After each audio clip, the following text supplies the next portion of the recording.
봄맞이 말씀 강좌 세 번째 시간에 또 함께 참여하시고 또 우리 온라인으로 함께 하시는 여러분들 환영하고 축복합니다. 우리의 삶 가운데 주님의 이름에 또 은혜와 영광이 또 평안이 함께 하기를 원하고 축복합니다. 우리 세 번째 계명을 함께 마주하고 있는데요. 세 번째 계명에 앞서 나온 이 두 번의 그러니까 두 가지의 계명보다는 어떻게 보면 오늘 우리가 나누는 이 계명은 단순해 보이기도 하는 것 같습니다. 우리가 감히 하나님의 이름을 망령되게 부르는 사람은 거의 없죠. 네, 없습니다.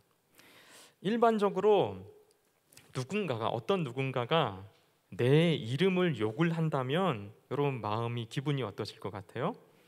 네, 굉장히 불쾌하고 마음이 좋지 않고 저 밑에서부터 불이 막 이렇게 올라오는 것 같고 그런 것 같습니다. 마찬가지로 하나님의 이름을 망령되게 한다. 네, 우리가 거의 생각지도 않은 그런 일들인 것이죠. 자, 그리고 지금 이 자리에 함께 참여하시는 여러분들 오랫동안 이렇게 신앙생활을 하셨을 텐데 우리의 신앙생활이 삶에 있어서 가장 중요한 부분이고 또 특히 하나님의 이름을 대하여서 우리가 망령되게 한다는 것은 절대 있을 수 없는 그런 일이죠. 자, 뿐만 아니라 이 말씀은 신앙생활을 처음 하는 초신자분들도 굉장히 쉽게 다가올 것입니다. 감히 어떻게 하나님의 이름을 망령되게 할까? 하나님의 이름을 욕되게 할까? 그렇게 하면 안 되겠구나. 당연하지. 쉽게 이렇게 당연하게 받아들일 것입니다. 자, 그래서 우리 모두는 이 세 번째 계명을 그저 당연하고 마땅한 것으로 받아들이고 있고 그렇게 동의하고 있어요. 자, 그런데 그렇게 그냥 쉽게 그냥 지나쳐버리고 넘어가기에는 이 세 번째 계명이 담고 있는 이 중요성과 또 그 깊은 의미에 대해서 잘 알지 못하고 또 쉽게 지나쳐버리는 것 같습니다. 그래서 이 시간에 이 세 번째 계명을 가지고 이 세 번째 계명을 통하여서 우리에게 말씀하시는 중요한 의미는 무엇인지 또 우리는 이 말씀을 어떻게 실천해야 하는지 또 이 말씀을 통해서 우리에게 주시는 은혜는 무엇인지 이 시간 함께 나눌 수 있기를 원합니다. 여러분 강의안들 다 받으셨죠? 네, 강의안을 잘 보시고 이렇게 강의안 순서에 따라서 이렇게 진행하도록 하겠습니다. 자, 1번에 보시면 이 기본적인 의미에 대해서 함께 좀 나누기를 원하는데요. 하나님의 이름이 가지고 있는 굉장히 중요한 의미가 있습니다. 그러니까 그냥 그 하나님의 이름이 아니라는 거예요. 단순한 이름이 아니라는 것입니다. 하나님의 이름이 왜 이렇게 중요할까요? 자, 동그라미 1번에 보시면 일반적으로 이름이란 그 이름의 소유자와 밀접한 관계가 있습니다. 그 이름의 소유자와 밀접한 관계가 있어요. 여러분들 아이를 가질 때 이 뱃속에서부터 태명을 짓거나 혹은 그 아이의 이름을 제일 먼저 짓습니다. 마찬가지라는 거예요. 동그라미 2번에 보시면 이름은 부르기 위한 호칭으로 존재하기도 합니다. 부르기 위한 호칭으로 기능을 하고 있어요. 그리고 그 사람의 존재를 뜻합니다. 그러니까 이름이 단순히 굉장히 중요한 의미를 가지고 있는데 그 소유자와 밀접한 관계가 있고 호칭으로서의 기능도 하고 있고 그 이름 자체가 그 사람의 존재를 뜻하는 것이죠. 자, 그래서 특별히 성경에서는 이 이름에 대해서 굉장히 중요한 의미를 부여하고 있는데요. 동그라미 3번에 보시면 성경에서의 이름은 그 사람의 존재와 속성 그리고 사명을 보여줍니다. 그 사람의 존재와 속성과 사명을 보여주고 있어요. 자, 성경에 많은 사람들이 등장을 합니다. 많은 이름들이 있어요. 아담에서부터 시작해가지고 하와, 노아, 아브람, 요셉, 마리아, 야곱. 이 각각의 다 이름에 뜻이 있고 의미가 있습니다. 사람도 이렇게 이 이름에 대하여서 중요한 의미를 가지고 있죠. 예. 그냥 이름을 지어주지 않습니다. 사람에게 있어서도 이렇게 이름이 중요한데 하나님에겐, 하물며 하나님에게 그 이름은 얼마나 중요하겠습니까? 여러분 이렇게 세상을, 그러니까 저를 이름을 보자고 하면 제가 김보형인데요. 제가 제 이름을 짓지 않았습니다. 여러분 혹시 자신의 이름을 지으신 분 계십니까? 부모님이 이름을 지어주셨죠. 그러니까 좀 이렇게 살다가 마음에 안 들어서 바꾸는 경우 말고는 자기가 자신의 이름을 짓는 경우는 없어요. 자, 그런데 하나님은 자신의 이름을 자신이 지어주셨습니다. 자신이 지었습니다. 그러니까 사실 하나님은 이름이 필요 없으세요. 이름을 붙일 필요조차도 없으신 분이십니다. 그런데 그 하나님께서 우리에게 이름을 알려주셨고 우리와 관계하시고 우리와 언약을 맺으셨어요. 자, 이 부분에 대해서는 잠시 후에 또 더 다루도록 하겠습니다. 자, 어쨌든 하나님의 이름이 가지고 있는 의미가 굉장히 중요한데 성경은 이 하나님의 이름을 뭐라고 지었습니까? 자, 가로 2번에 보시면 성경에서 계시하는 하나님의 이름들이라고 해서 첫 번째 뭐가 있어요? 하나님의 이름이 야훼가 있습니다. 야훼. 출애굽기 3장 15절 말씀에 보시면 하나님이 또 모세에게 이르시되 너는 이스라엘 자손에게 이같이 이르기를 너희 조상의 하나님 여호와 곧 아브라함의 하나님 이삭의 하나님 야곱의 하나님께서 나를 너희에게 보내셨다 하라. 이는 나의 영원한 이름이요 대대로 기억할 나의 칭호니라. 그러니까 첫 번째로 하나님의 이름의 대표적인 이름은 야훼입니다. 야훼. 하나님은 자신을 스스로 있는 자다. 여러분 잘 알고 있죠? Who I am, who I am. 나는 나다. 잘 아실 것입니다. 그러니까 이러한 표현을 하시면서 자신의 이름을 여호와라고 우리에게 알려주셨어요.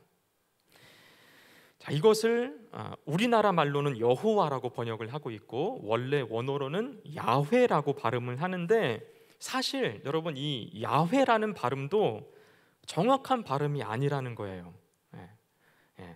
왜냐하면 이 유대인들은 여호와라는 이름을 발음조차 하지 않았다고 합니다. 그리고 옛날에는 이 모음도 찍지 않아서 그냥 자음만 이렇게 돼 있어가지고 이게 어떻게 발음되는지 그냥 야훼라고 추측할 뿐이라는 것이죠. 자, 어찌됐건 이 유대인들은 야훼 하나님의 이름을 발음하지도 않았습니다. 대신에 바꿔서 불렀는데요, 아도나이라고 불렀어요. 그러니까 나의 주, 주님이라는 뜻으로 아도나이라고 바꿔서 발음을 했다고 합니다. 어찌됐건 하나님의 이름은 야훼라는 이름이 있고요. 자, 동그라미 2번에 보시면 또 무슨 이름이 있습니까? 엘로힘이 있습니다. 엘로힘. 창세기 1장 1절 말씀이에요. 이 말씀 다 잘 아시죠? 태초에 하나님이 천지를 창조하시니라. 자, 천지를 창조하신 하나님, 바로 여기서 말을 하는 이 하나님이 바로 엘로힘입니다. 자, 창세기 1장 말씀은 창조 기사를 우리에게 소개해주고 있어요. 하나님이 세상을 어떻게 창조하셨는지. 그래서 창세기 1장은 31절까지 있는데 창세기 1장 안에서만 하나님이라는 이 엘로힘이라고 하는 이 이름이 32번이나 반복하고 있다고 합니다. 그러니까 아무것도 없는 데에서 무에서 유를 창조하신 분, 창조의 유일하신 주체자, 그 하나님을 표현할 때에 엘로힘이라고 합니다. 하나님의 절대적인 권위, 하나님의 능력을 강조할 때, 하나님께서 이 세상 만물을 창조하셨음을 강조할 때 그 이름을 바로 엘로힘이라고 사용하였습니다. 자, 참고로 구약은 히브리어로 돼 있죠. 그리고 신약은 헬라어로 되어 있습니다. 구약에서 이 엘로힘이라고 하는 이 단어를 헬라어로는 뭐라고 번역을 했을까요? 테오스라고 번역을 했고요. 그리고 앞에서 아도나이를 퀴리오스라고 번역을 하였습니다. 시험 보는 거 아니니까 여러분 너무 열중하지 않으셔도 됩니다. 자, 어찌됐건 이 하나님의 이름에 대해서 이렇게 있어요. 야훼, 엘로힘, 또 그 외에 이런 이름들이 있습니다. 하나님의 이름에 대해서 다양한 명사나 이런 형용사를 붙여서 동사를 붙여서 하나님의 이름을 표현한 것을 볼 수 있는데요. 우리가 잘 알고 있는 여호와 이레 있습니다. 여호와 이레. 자, 무슨 뜻입니까? 하나님이 준비하시다, 하나님이 준비하신다 이런 뜻이 있고, 여호와 라파, 치료하시는 하나님이시다. 그리고 여호와 니시, 여호와는 나의 깃발이시다, 여호와는 나의 승리이시다 이런 뜻을 가지고 있고요. 또 여호와 샬롬, 샬롬 잘 아시죠? 하나님은 평강이시다 이런 의미를 가지고 있습니다. 그리고 밑에 보시면 또 엘샤다이라는 이런 이름이 있잖아요. 엘샤다이, 이것은 전능하신 하나님이다, 하나님은 전능하시다, 이런 의미를 가지고 있습니다.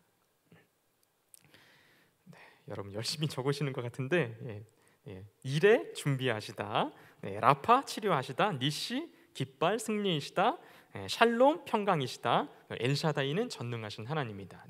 이렇게 하나님의 이름에 대해서 성경이 이렇게 우리에게 소개시켜주고 있습니다. 자, 그렇다면 이 세 번째 말씀, 세 번째 계명은 하나님의 이름을 망령되게 부르지 말라고 합니다. 망령되게. 그러면 망령되게 부르다는 의미는 무엇인가? 가로 3번에 보시면, 자, 이 망령되게라는 의미를 보시면 한글로 그 망령되다라는 의미를 제가 사전에서 찾아보니까요, 이치에 맞지 않고 허황하거나 주책 없다 이런 뜻을 가지고 있대요. 근데 이 뜻을 그대로 사용하는 것도 나쁘지 않습니다. 자, 그런데 원어적인 뜻을 이해하기 위해서는 다음과 같아요. 동그라미 1번에 있는 것처럼 원어의 뜻은 이 망령되게라던 한 이 의미를 아무것도 없는 것, 실제적인 것이 아닌 것, 이렇게 이런 뜻을 가지고 있습니다. 자, 그래서 이 망령되게 하는 이 단어가 의미하는 바는 이렇게 번역하는 게 되게 좋겠죠. 함부로, 헛되게, 잘못, 거짓, 이런 뜻으로 번역할 수 있을 것입니다. 자, 그래서 이거를 그대로 대입하는 거예요. 너희는 주 너희 하나님의 이름을 함부로 부르지 못한다, 헛되게 부르지 못한다, 잘못되게 부르지 못한다, 거짓되게 부르지 못한다, 이런 의미라는 것이죠. 그러니까 여호와의 이름을 망령되게 하다, 이것은 여호와의 이름을 헛되게 부르지 마라, 함부로 부르지 마라, 거짓되게 부르지 마라, 이런 의미를 가지고 있다라는 것입니다. 자, 그렇다면 이 3계명의 실천에 대해서 함께 좀 나누기를 원하는데요. 첫 번째로 잘못된 실천입니다. 자, 유대인들은 아예 그 이름을 부르지도 않았습니다. 앞에서 제가 야훼에서 한번 좀 언급드렸는데, 유대인들은 야훼라고 하는 하나님의 이름을 부르지도 않았다라는 거예요. 좀 어떻게 보면 이 말씀을 잘 지킬 수 있을 것 같죠. 하나님의 이름을 망령되게 부르지 말라고 하니까 아예 부르지 않는 것입니다. 그러면 망령되게 부를 일조차도 없는 것이죠. 자, 그래서 발음을 하지 않을 뿐만 아니라 이들은 이 성경을 쓸 때에도 야훼라고 이름이 나오면 필사하던 것을 잠시 멈추고 가서 손을 씻고 와서 붓을 빨고 다시 썼다라고 해요. 여러분, 성경 필사 하고 계시죠? 거의 다 하신 걸로 알고 있는데, 여러분들도 하나님 이 성경 필사를 하실 때 하나님의 이름이 나오면 가서 손을 씻고 볼펜을 닦고 그렇게 쓰셨습니까? 네. 근데 유대인들은 그렇게 했다라는 거예요. 유대인들은 그만큼 그 거룩하신 이름을 대할 때에 감히 그 이름을 부르지도 않았고, 그것을 쓸 때에도 지극정성으로 그렇게 썼다라는 것입니다. 그래서 이들은 이 하나님의 고유 명사인 야훼를 발음하지도 않고 바꿔서 불렀다 그랬죠. 아도나이라고, 나의 주님이라고 바꿔서 발음을 했습니다. 이렇게 철저하게 이 제3계명을 지키려고 철저하게 노력을 했죠. 자, 여러분, 그런데 이 방법이 3계명을 잘 지키는 방법이었을까요? 아예 부르지도 않는 것, 부르지도 않으면 망령되게 부를 일도 없잖아요. 자, 그런데 잘 보세요. 3계명에 너는 내 하나님 여호와의 이름을 함부로 부르지 말라라고 하는 부정 명령인 동시에 이 명령은 내 하나님 여호와의 이름을 합당하게 부르라, 긍정 명령이기도 한다라는 거예요. 다시, 함부로 부르지 마라, 그런 동시에 합당하게 부르라. 부정과 긍정의 명령이 동시에 있다라는 것입니다. 하나님의 이름을 잘못 부르는 것도 잘못이지만 하나님의 이름을 아예 부르지도 않는 것도 잘못이라는 거예요. 유대인들은 그런 잘못을 하고 있었던 것입니다. 아예 부르지도 않았어요.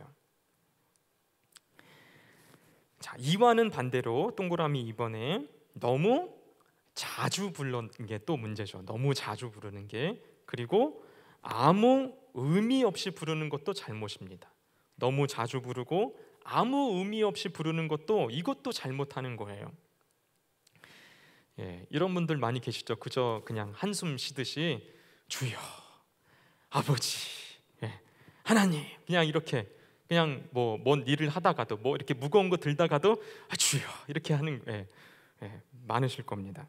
이렇게 입버릇처럼 그냥 아무 의미 없이 하나님의 이름을 남발하는 것, 이것도 잘못된 사용이라는 것입니다.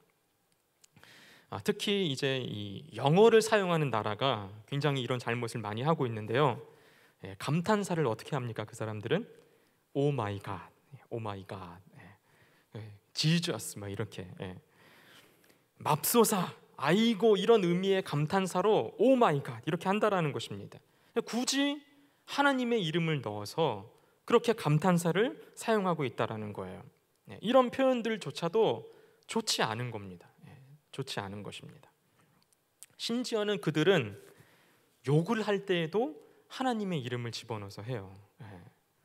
여러분 영화 같은 데 보시고 이렇게 하면은 하나님의 이름을 이렇게 나쁘게 사용하는 것을 볼 수 있습니다. 하나님의 이름을 이런 식으로 쓰는 것, 이것도 잘못되는 것입니다. 망령되게 하나님의 이름을 사용하는 거예요. 함부로, 거짓되게, 잘못되게 사용하는 것입니다. 자, 그리고 마지막으로 하나님의 이름으로 하는 맹세와 서원입니다. 하나님의 이름으로 우리가 맹세할 수도 있고 서원할 수도 있죠. 근데 그것도 잘못됐다라는 거예요. 하나님의 이름을 사용해서 내가 맹세하는 것, 서원하는 것, 잘못된 것입니다. 고대에는 신들의 이름으로, 많은 신들을 섬겼는데 그 신들의 이름으로 다른 사람을 축복하거나 저주하거나 맹세하거나 서원하는데 신의 이름을 사용했다고 해요. 왜 신의 이름을 사용했을까요? 그러니까 신의 이름으로 해야 신이 가지고 있는 그 능력으로 축복도 또 저주도 맹세도 서원도 잘 실현될 수 있기 때문에 신의 이름으로 그런 것들을 사용했습니다. 자, 그런데 특히 이 성경은 맹세나 서원을 함부로 하지 말라고 성경은 말씀하고 있어요. 레위기 19장 12절 말씀에 너희는 내 이름으로 거짓 맹세함으로 내 하나님의 이름을 욕되게 하지 말라, 이렇게 말씀하고 있고요. 전도서 5장 2절 말씀에는 너는 하나님 앞에서 함부로 입을 열지 말며 급한 마음으로 말을 내지 말라, 이런 말씀을 하고 있습니다. 그럼 사사기에서도 함부로 서원한 사람 있죠? 사사 입다가 함부로 서원을 해서 곤란을 겪었던 것을 우리가 사사기 말씀을 통해서 알 수 있습니다. 신자는, 하나님을 믿는 사람들은 함부로 맹세하면 안 됩니다. 함부로 맹세하거나 서원하면 안 돼요. 불필요하게 그렇게 해서는 안 되는 것입니다. 옛날에 우리 한국 교회에 이런 일들이 많이 있었죠. 옛날에는 이렇게 3일씩 5일씩 이렇게 부흥회를 하면은 꼭 마지막 날에 부흥사 목사님들이 이렇게 맹세를 시킵니다. 여러분들 중에 아들 있으신 분들, 특히 장자는 하나님 거라고 해가지고 목사나 선교사 시켜야 된다고, 맏아들 있으신 분들 손들어서 하나님께 바쳐야 된다고, 이런 적들이 많이 있었어요. 그때 손 드신 분들 계십니까? 그리고 또 이런 경우도 있었는데 건축 헌금 얼마를 하라고 작정하라고. 땅 있고 논 있으신 분들 다 집문서 가져오시라고. 하나님 앞에 서원하라고. 이렇게 한 적이 있습니다. 막 땅이나 논이 없으신 분들은 지금 당장 막 손에 금반지 끼고 있는 거 빼서 막 바치고, 목걸이 바치고, 귀걸이 떼서 바치고, 이런 경우들이 많이 있었다라는 거야. 그리고 나서 집에 가서 후회하고. 자, 물론 우리가 하나님께 가장 소중한 거 드리는 것이 뭐가 나쁘겠습니까? 다 드려도 갚음이 없죠. 아들이라도 바치고 집이라도 팔아서 하나님께 다 드릴 수 있습니다. 그런데 문제는 그 순간 감정에 혹해서 혹은 분위기에 휩쓸려서 그렇게 헛된 맹세나 서원을 할 필요는 없다라는 것입니다. 지키지 못할 것이라면 하지 않는 게 좋습니다. 혹은 하나님께 맹세하셨다면, 서원하셨다면 반드시 지켜야만 한다라는 것입니다. 자, 어찌됐건 이렇게 우리는 하나님의 이름에 대하여서 또 함부로 남발하거나 혹은 부르지 않거나 맹세를 하거나 서원하는 것은 잘못된 거라고 함께 나눌 수 있겠습니다. 자, 그러면 이 하나님의 세 번째 말씀을 어떻게 나눠야 하느냐, 어떻게 우리가 바르게 실천해야 되느냐, 가로 2번 바른 실천에 대해서 함께 나누도록 하겠습니다. 우리는 헛되게 부르지 말아야 할 뿐만 아니라 합당하게 여호와의 이름을 불러야 하는 것이죠. 동그라미 1번에 보시면 성경에서 여호와의 이름을 부르다라는 표현은 주로 예배를 드리는 뜻을 가지고 있습니다. 그러니까 하나님의 이름을 부르는 것은 예배와 연관이 돼요. 예배. 그럼 지금 우리가 십계명 세 번째 계명을 나누고 있지 않습니까? 십계명 1계명부터 네 번째 계명은 하나님께 대한 명령이에요. 첫 번째 계명은 우리가 예배하는 대상이 누구시냐, 하나님이 어떤 분이신지, 우리의 예배의 대상이 되시는 그분은 어떤 분이신지에 대해서 말씀하고 있고, 두 번째 계명은 하나님을 예배하는 방식을 어떻게 해야 되느냐, 그것에 대해서 말씀하고 있고요. 또 우리가 지금 이 시간에 나누고 있는 세 번째 계명은 하나님을 예배하는 자의 자세에 대해서 말씀하고 있는 거예요. 하나님을 예배하는 자는 이렇게 하나님을 예배해야 된다라고 말씀하고 있는 것입니다. 자, 그래서 제가 기역, 니은, 디귿 이렇게 돼 있어서 찬송, 기도, 설교에 대해서 함께 나누기를 원하는데요.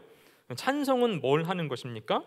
하나님의 이름을 높이는 것입니다. 하나님의 이름을 높이는 게 바로 찬송이에요. 기도는 뭘 하는 것입니까?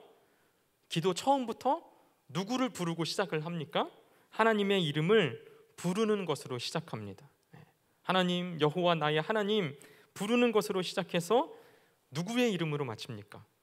그 이름으로 기도를 마치는 거죠. 예수 그리스도의 이름으로 마치는 것입니다. 자, 설교는 그럼 하나님의 이름을 뭘 하는 걸까요? 하나님의 이름을 선포하는 것입니다. 그러니까 예배는 그 이름으로 예배를 드리는 것이죠. 우리는 그 이름에 합당한 영광을 돌리고 그 이름을 찬송하고 그 이름으로 기도하고 그 이름을 선포하는 것입니다. 그 이름으로 우리는 예배를 드리고 있습니다. 지금 이 시간에도 주님의 이름으로 함께 모였는 줄로 믿습니다. 따라서 우리는 하나님의 이름을 부르며 예배로 나아가는 자들의 이 자세가 어떠해야 되는지 좀 이 시간 함께 나누기를 원하는데요. 하이델베르크 교리문답이 다음과 같이 잘 풀이해주고 있습니다. 여러분, 이 하이델베르크 교리문답은요, 웨스트민스터 대소요리 문답과 함께 우리 개혁주의에서 대표적인 교리문답서예요. 그래서 지금 이 세 번째 계명에 대해서 아주 함축적으로 잘 풀이해 놓았다고 제가 생각을 하는데요. 자, 하이델베르크 교리문답 99문은 이렇게 질문하고 있습니다. 3계명에서 하나님께서 원하시는 것은 무엇입니까? 자, 그에 대한 답은 우리가 저주나 거짓 맹세 또는 불필요한 서약으로 하나님의 이름을 욕되게 하거나 잘못 사용하지 않는 것이며, 더 나아가 침묵하는 방관자가 되어 그러한 두려운 죄에 참여하지 않는 것입니다. 오히려 하나님의 거룩한 이름을 두려워하고 존경하는 마음으로만 사용하여 하나님을 바르게 고백하고 부르며 우리의 모든 말과 행실에서 그분이 영광을 얻도록 하는 것입니다. 굉장히 잘 정리를 해놓은 것 같아요. 그러니까 하나님은 우리에게 세 번째 계명을 허락해 주심으로 인해서 우리가 죄를 범하지 않을 수 있도록, 그리고 하나님의 이름을 잘 사용할 수 있도록 가이드를, 또 방향성을 제시해 주는 것이라고 우리가 볼 수 있습니다. 자, 그러면 하나님이 이렇게 이 세 번째 계명을 통하여서 우리에게 주시는 은혜는 무엇일까요? 우리가 얻을 수 있는 유익과 은혜는 뭘까요? 자, 큰 3번, 여호와라는 이름의 계시를 우리에게 허락해 주셨다라는 거예요. 여러분, 하나님은 스스로 존재하시는 하나님이십니다. 동그라미 1번에 존재 자체이신 하나님께서 자신의 이름을 우리에게 알려주셨어요. 존재 자체이신 하나님. 하나님은 무엇이 부족하거나 불완전하지 않으십니다. 완전하고 충만하십니다. 스스로 완전하고 충만하세요.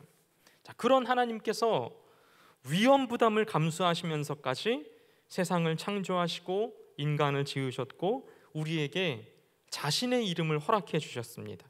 우리와 관계 맺으시고 우리에게 언약을 주셨고 감히 이름도 붙일 수 없는 완전하고 존재 그 자체이신 하나님 그 자신을 우리에게 계시해 주셨다라는 사실이에요.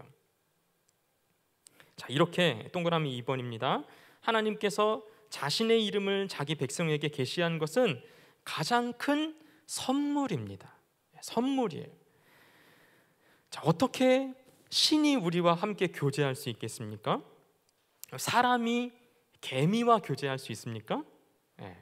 그럴 수 없습니다. 사람이 강아지와는 교제할 수 있을까요? 교감은 할 수 있어도 교제는 안 됩니다. 내가 강아지가 너무 좋다고 해서 강아지처럼 강아지가 되고 싶은 사람은 한 사람도 없어요. 강아지가 되는 사람은 없어요. 그럴 수도 없습니다. 그런데 신이신 하나님은 인간이 되셨다라는 거예요. 있을 수 없는 일이 일어난 것입니다. 그러니까 하나님께서 자신의 이름을 우리에게 계시해 주시는 것, 이것이 바로 은혜이며 은총이며 선물일 수밖에 없는 것입니다. 그 하나님이 우리와 함께 하시죠. 우리와 함께 하시는 하나님이십니다.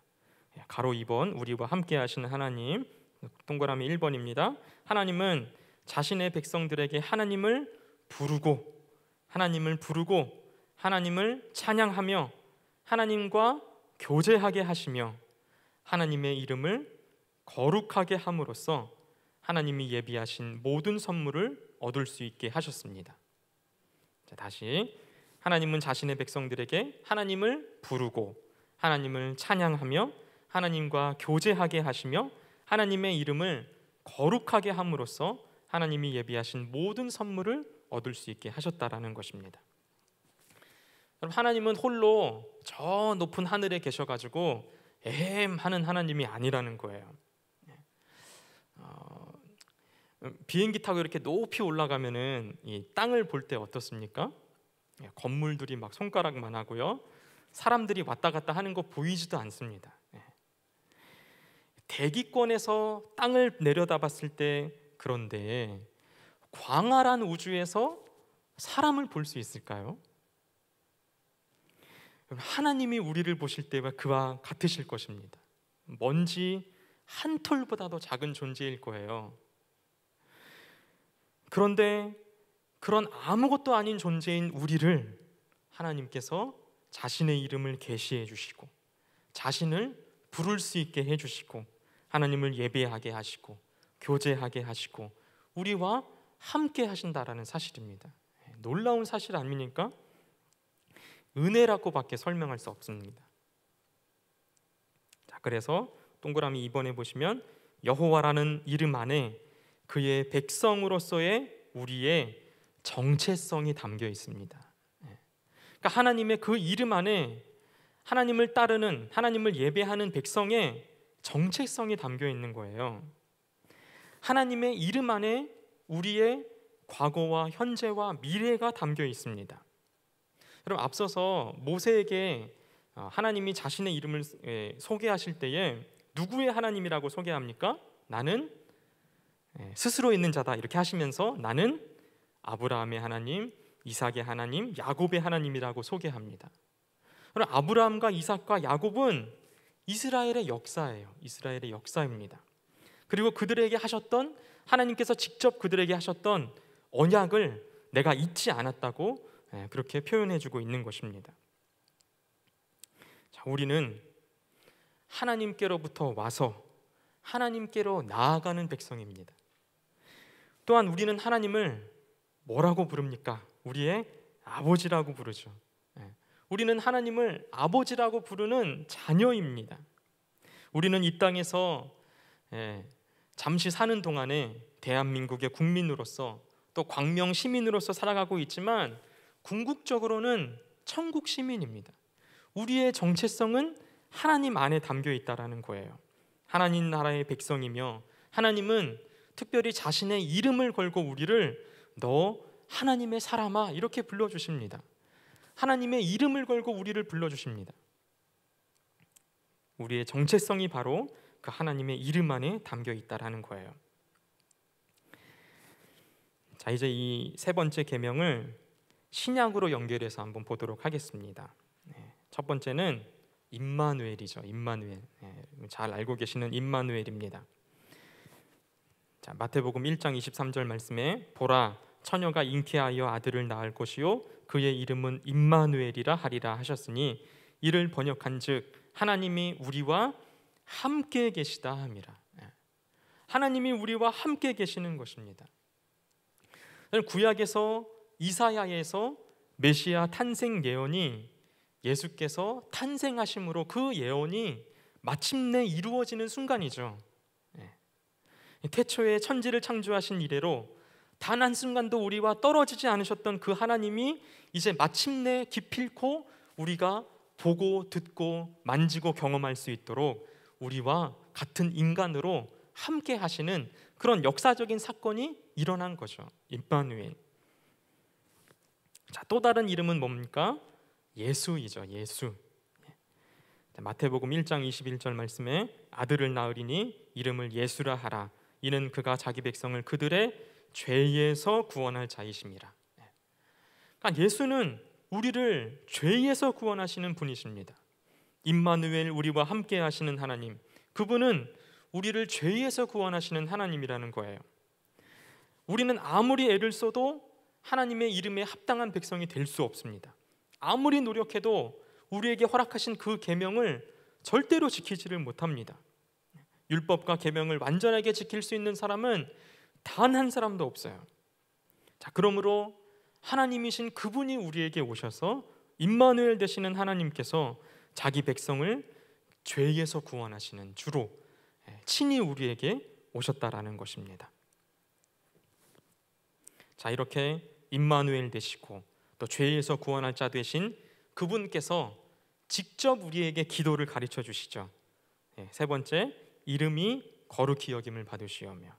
마태복음 6장 9절 말씀. 그러므로 너희는 이렇게 기도하라. 하늘에 계신 우리 아버지여, 이름이 거룩히 여김을 받으시오며. 임마누엘 되시는, 죄에서 구원하시는 그분이 직접 우리에게 가르쳐 주셨습니다. 자, 이 기도는 한마디로 하나님의 이름에 합당한 영광을 받으시기를 원하는 기도라는 거예요. 무엇보다도 첫 번째로 우리가 가장 먼저 기도해야 할 것은 하나님의 이름이 높임 받기를, 온 천지 만물로부터 하나님의 이름이 거룩하게 구별되고 모든 만물로부터 존귀와 영광을 받으시기를 원하는 기도를 우리가 가장 첫 번째로 해야 할 줄로 믿습니다. 그럼 사실 우리가 기도를 시작할 때에 하나님의 이름을 부르면서 시작을 하죠. 하늘에 계신 하나님, 전능하신 하나님, 사랑 많으신 하나님, 좋으신 하나님, 뭐든 상관없습니다. 우리가 하나님의 이름을 부르면서 기도를 시작합니다. 그런데 주님의 이름을 부를 그때 바로 이미 우리에게 응답을 허락하여 주시는 하나님이신 줄로 믿습니다. 전능하신 하나님을 부를 때 우리가 구하기도 전에 있어야 할 것이 무엇인지 아시는 하나님이라는 거예요. 좋으신 하나님께서 우리에게 가장 합당하고 가장 적절할 때에 가장 좋은 것으로 허락하여 주실 줄로 믿습니다. 그러니까 우리가 기도할 때 전능하신 하나님, 아버지, 사랑 많으신 주님, 그러니까 뭐라고 하든 상관없이 그 이름을 부르는 순간 이미 게임은 끝난 거죠. 응답은 우리에게 임하는 것입니다. 다만 우리가 하나님의 그 이름에 합당한 영광을 돌리며 하나님의 백성으로서의 합당한 삶으로 나아가기를 간절히 원합니다. 그래서 그 나라와 그 의를 구하는 우리 모두의 삶이 되기를 간절히 원합니다. 우리는 주님의 이름을 부르기만 하면 되는 거예요. 나머지는 다 하나님이 하시는 것입니다. 하나님은 역사를 주관하시는 하나님이십니다. 우리는 이 사실을 믿고 주님이 가르쳐 주신 기도대로 다만 하나님의 이름이 거룩히 여김을 받도록 우리가 기도해야 할 줄로 믿습니다. 자, 네 번째는 이제 이 예수님의 제자들은 그 이름으로 말미암아 살았다라는 거예요. 은과 금은 내게 없지만 그 이름으로 살았다라는 것입니다. 사도행전 3장 6절 말씀에 베드로가 이르되 은과 금은 내게 없거니와 내게 있는 이것을 내게 주노니 나사렛 예수 그리스도의 이름으로 일어나 걸으라. 자, 베드로와 요한이 성전 미문에서 구걸하던 자에게 예수 그리스도의 이름으로 걸으라 명령하였습니다. 자, 그랬더니 어떻게 됐습니까? 못 걷던 자가 걷게 되는 놀라운 기적이 일어났습니다. 그럼 사실 우리 역시도 마찬가지라는 거예요. 하나님의 이름을 알기 전에는 사실 우리도 못 걷는 자와 똑같았습니다. 우리에게는 아무 소망도 없고 희망도 없고 죄 가운데 살던 자가 바로 우리였습니다. 자, 그러나 예수 그리스도의 이름이 우리 가운데 임하시고 임마누엘 되셔서 못 걷는 자가 걷게 되는 놀라운 기적이 일어나게 된 거죠. 영적으로 우리도 불구자였던 장애를 가지고 있던 우리가 예수 그리스도의 이름으로 그 모든 장애를 벗어버리고 걷고 뛰면서 기뻐하며 하나님께 나와 하나님과 교제하며 하나님을 예배할 수 있게 되는 것이죠. 그러니까 예수 그리스도의 권능이 그 모든 문제의 해결이시며 죽음에서 생명으로 옮기시고 영원한 자유와 해방을 우리에게 허락해 주신다라는 사실입니다. 여러분, 이 세상 사람들이 추구하는 것은 은과 금이에요. 여러분, 은과 금을 위해 살지 마시길 바랍니다. 오직 예수 그리스도의 이름만을 추구하며 그 이름의 능력으로 사는 우리 모두의 삶이 되시기를 간절히 원합니다. 자, 마지막으로 바울은 그 이름을 위하여 자신의 모든 것을 걸었습니다. 자, 사도행전 21장 13절 말씀에 바울이 대답하되 여러분이 어찌하여 울어 내 마음을 상하게 하느냐 나는 주 예수의 이름을 위하여 결박당할 뿐만 아니라 예루살렘에서 죽을 것도 각오하였노라. 이제 마지막에 이제 이 바울이 로마로 나아갈 때에 모인 사람들에게 했던 말입니다. 나는 예수의 이름을 위하여 결박당할 뿐만 아니라 죽을 것도 각오했다. 여러분, 우리의 믿음의 선배들은 예수 그리스도의 이름 때문에 목숨까지도 기꺼이 내어놓았습니다. 그 이름 때문에 칼로 죽임을 당하고요, 돌에 맞아 죽임을 당하고 톱으로 켬을 당하기도 하고 환난과 수고와 고난을 기꺼이 감당했다라는 거예요. 자신의 목숨을 아까워하지 않았습니다. 그 이름 때문에 자신의 모든 것을 걸었습니다. 여러분, 양화진에 이렇게 한번 방문해 보신 분들이 많이 있으실 텐데요. 그곳에 가면 우리나라에 복음을 전하러 들어오셨다가 목숨을 잃은 수많은 선교사님들의 무덤이 거기에 있습니다. 그럼 왜 그들이 그렇게 했을까요? 자신의 명예를 위해서 한 것이 아니었습니다. 예수 그리스도의 이름을 위해서 그렇게 기꺼이 자신의 목숨까지도 내어놓았다라는 것이죠. 여러분, 그래서 지금 제가 말씀드리는 것은 여러분들 생업을 다 포기하고 지금부터 뭐 아프리카로 정글로 들어가십시오. 이 말을 하는 것이 아닙니다. 죽을 각오로 살기를 원한다라는 것이죠. 예수 그리스도의 그 이름 때문에 어떠한 고난과 수고로움이 닥쳐온다고 하더라도 그 이름으로 말미암아 기꺼이 내 모든 것도 내어 버릴 수 있는 그런 믿음으로, 그런 각오로 살 수 있기를 원합니다. 사실 우리의 믿음의 선배들의 그 믿음의 분량을 생각한다면은 우리는 정말 한참 모자란 것 같아요. 오늘 우리에게 주시는 이 세 번째 계명, 너는 내 하나님 여호와의 이름을 망령되게 부르지 말라.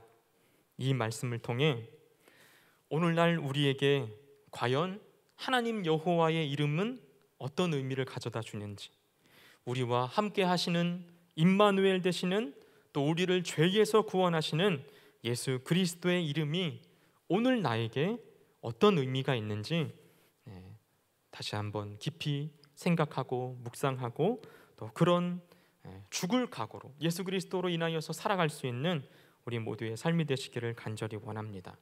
오늘 나는 무엇을 위해 살고 있는지, 무슨 각오로 살아가고 있는지 다시 한번 생각해 보기를 원하고요. 우리 묵상과 적용 2번 제가 한번 읽고 또 강의를 마치도록 하겠습니다. 우리는 그저 하나님의 이름을 망령되이 일컫지 않는 것으로 만족할 수 없습니다. 우리는 여호와의 이름을 알고 그 이름을 찾고 그 이름을 널리 전파하고 그 이름을 자랑하고 그 이름을 영원히 높여드려야 합니다. 뿐만 아니라 우리는 예수 그리스도의 이름을 사랑하고 그 이름을 찬양하고 송축하며 그 이름에 합당한 영광을 돌리고 그 이름을 늘 기억해야 할 줄로 믿습니다. 사랑하는 여러분, 하나님 여호와 예수 그리스도의 이름만을 높이며 그 이름의 영광만을 위해 사는 우리 모두의 삶이 되시기를 간절히 원합니다. 우리의 몸은 지금 이 땅에 몸담고 살고 있지만, 그러나 하나님 나라의 백성으로서, 그 이름에 합당한 백성으로서, 합당한 자녀로서의 삶을 살아갈 수 있기를 우리 주님의 이름으로 축복합니다.